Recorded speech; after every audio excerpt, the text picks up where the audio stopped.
sebuah virus mematikan telah membunuh lebih dari 24.000 hewan liar. Dan kini manusia itu menjadi korban pertama. Apakah ini awal dari pandemi baru?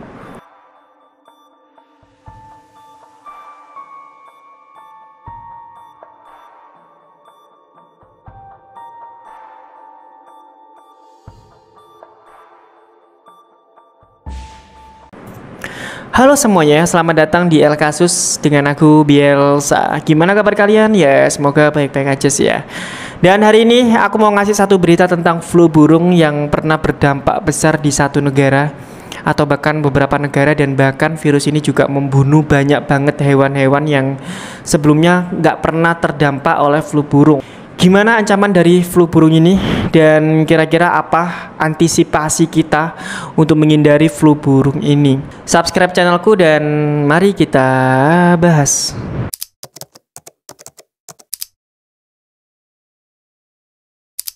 Pada tahun 2021, saat dunia masih sibuk menghadapi pandemi COVID-19, ada ancaman lain yang mulai menyebar tanpa banyak disadari banyak orang. Tidak lain dan tidak bukan, namanya adalah flu burung.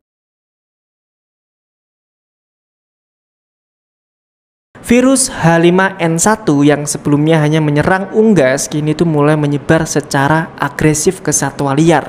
Burung-burung mati ditemukan di garis pantai dan peternakan unggas di seluruh dunia. Dan orang yang memiliki itu terpaksa memusnahkan jutaan ayam dan bebek mereka demi menekan penyebarannya. Akibatnya, harga telur melonjak tajam dan peternak mengalami kerugian finansial yang sangat besar. Tapi masalahnya tidak berhenti di unggas saja. Flu burung kini ditemukan pada berbagai spesies mamalia lainnya, termasuk rubah, beruang, bahkan singa laut. Laporan dari Amerika Selatan menyebutkan lebih dari 24.000 singa laut mati akibat virus ini. Kemudian, pada 6 Januari 2025, Amerika Serikat mencatat bahwa ada kematian pertama manusia akibat flu burung ini. Pertanyaannya, apakah ini tanda bahaya besar bagi kita, dan bagaimana flu burung bisa menyebar? Virus H5N1 itu menyebar melalui kontak langsung dengan unggas yang terinfeksi, baik melalui kotoran, air liur, atau sekresi lainnya. Namun, virus ini juga bisa bertahan di lingkungan seperti air dan juga tanah, serta menyebar melalui udara dalam bentuk kondisi tertentu. Burung liar yang berimigrasi itu menjadi salah satu penyebar utama virus ini ke berbagai belahan dunia. Kasus itu juga terjadi pada mamalia, terutama singa laut yang terjadi di Amerika Selatan. Hal itu menunjukkan bahwa virus ini itu telah beradaptasi. Dugaan kuat mereka itu terinfeksi setelah bersentuhan dengan burung yang jatuh ke laut karena virus ini. Fakta bahwa mamalia bisa tertular menjadi alarm bahaya. Apakah ini tanda bahwa virus H5N1 sedang berevolusi agar lebih mudah menular ke manusia? Seberapa dekat flu burung dengan pandemi? Para ilmuwan menyebut kemungkinan flu burung menjadi pandemi itu masih rendah, tetapi bukan tidak mungkin. Semakin banyak mamalia yang terinfeksi, itu semakin besar pula peluang virus ini mengalami mutasi yang memungkinkan penularan terhadap manusia. Ada beberapa skenario yang bisa mempercepat mutasi ini. Yang pertama, infeksi pada mamalia. Semakin luas penyebaran di mamalia, semakin tinggi resiko mutasi yang membuatnya lebih mudah menginfeksi manusia. Kedua, ada research dengan virus flu manusia. Dalam konteks virus itu berarti pertukaran materi genetik antara dua atau lebih virus yang menginfeksi satu sel yang sama. Dalam kasus flu burung ini resortment itu bisa terjadi jika seseorang atau hewan terinfeksi virus flu manusia dan juga flu burung sekaligus. Ketiga, adaptasi bertahap. Jadi virus flu itu dikenal karena kemampuannya berevolusi secara bertahap hingga menemukan cara efektif menginfeksi manusia. Pertanyaannya adalah, seberapa besar ancaman bagi manusia? Menurut WHO dan CDC, resiko flu burung bagi manusia saat ini masih rendah banget. Kasus pada manusia itu jarang terjadi dan umumnya dialami oleh individu yang memiliki kontak erat dengan unggas yang terinfeksi. Namun ini bukan berarti kita bisa mengabaikannya. Beberapa tanda bahaya yang perlu diperhatikan adalah jika flu burung mulai menyebar antar manusia dalam jumlah besar. Terus jika virus ini mulai menyebabkan gejala ringan, itu memungkinkan orang tetap beraktivitas meski terinfeksi.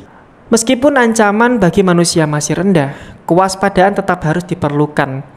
Beberapa langkah yang bisa diambil untuk mengurangi resiko ini adalah: yang pertama, hindari kontak dengan unggas yang sakit. Jika bekerja di peternakan atau sering berinteraksi dengan burung, gunakan masker dan juga sarung tangan.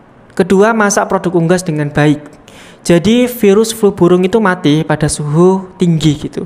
Jadi pastikan daging ayam dan juga telur itu dimasak sempurna dan juga matang. Jadi jangan dimakan mentah. Yang ketiga, jangan konsumsi susu mentah. Jadi beberapa laporan itu menyebutkan virus ini ditemukan di dalam susu mentah dari beberapa sapi yang pernah terinfeksi flu burung. Yang terakhir yaitu waspadai gejalanya. Jadi jika kalian mengalami demam tinggi, batuk, atau mungkin sesak nafas setelah kontak dengan ayam mati atau unggas mati, segera cari pertolongan medis terdekat. Siapa tahu mungkin kalian kena flu burung. Kesimpulan dari semuanya ini adalah, haruskah kita khawatir? Flu burung belum menjadi ancaman serius bagi manusia, tetapi sejarah itu menunjukkan bahwa virus flu itu bisa berkembang menjadi lebih berbahaya. Kita sudah melihat ya bagaimana COVID-19 berubah jadi wabah kecil yang menjadi pandemi global di dunia. Kita tidak boleh mengulangi kesalahan yang sama. Flu burung itu adalah ancaman potensial yang harus terus dipantau. Ya mungkin jika suatu hari virus ini bisa menyebar antar manusia, kita juga harus sudah siap sejak sekarang. Karena ya dunia tidak bisa lagi lengah terhadap ancaman pandemi berikutnya. Ya mungkin itu aja ya. Terima kasih kalian sudah menyimak dan maaf kalau misalkan ini sedikit banget videonya. Jangan lupa sekalian subscribe videoku. Kalian silakan komentar aja kalau misalkan kalian punya sudut pandang atau opini atau pingin ngasih kritik aja. Mungkin aku kurang apa cara bacanya atau gimana. Mungkin itu aja ya. Terima kasih dan sampai jumpa lagi di kasus selanjutnya.